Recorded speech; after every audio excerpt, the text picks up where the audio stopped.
এই কাঁঠাল দিয়ে নাকি মানে বিপদ আপদ কাটে, জানি না কতটুকু সত্যি। এই রোজা, আসো না, আসো আসো, দেখে যাও, আসো আসো মামুনি, দেখে যাও। তুমি এই ফুলটাকে চেনো?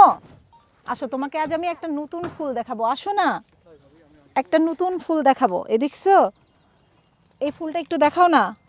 এই ফুলটা হচ্ছে প্রায় বিলুপ্ত। এই ফুলের নাম নাকি কেয়া ফুল। এগুলো কোথাও দেখা যায় না, আপনারা শুধুমাত্র এই নদীর পাড়েই দেখতে পাবেন।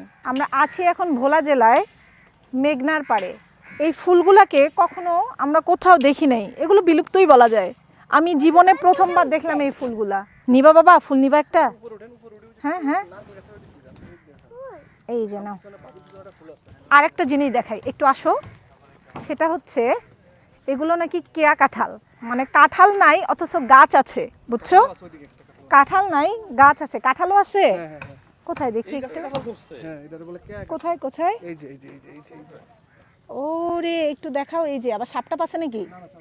সাপ নাই, কাঁঠাল আছে কিন্তু গাছে। ওই দেখছো ভিতরে একটা কাঁঠাল, এগুলোর নাম হচ্ছে কেয়া কাঁঠাল। ভিতরে ভিতরে, এই যে এটার ভিতরে একটা ছোট্ট একটা, ওই দেখো।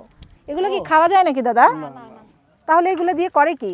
এগুলাই এরকমই এরকমই মানে প্রকৃতি, মানে সৌন্দর্য। এই এগুলো কাঁঠাল না, এটাই কাঁঠাল। ঝুলায় রাখে মানে শোপিস হিসেবে? না না, পয়লা বৈশাখে দেয়, মানে পয়লা বৈশাখে আর কি ঘরের সামনে ঝুলায় রাখে। পহেলা বৈশাখে ঘরের সামনে ঝুলায় রাখে, তাহলে কি হয় ঝুলায় রাখলে? এই শত্রু বিপদ কাটে।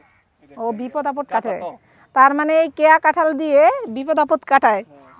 যাই হোক, গায়ে কিন্তু কাঁঠাও আছে, তবে খুব ভালো লাগলো দেখে।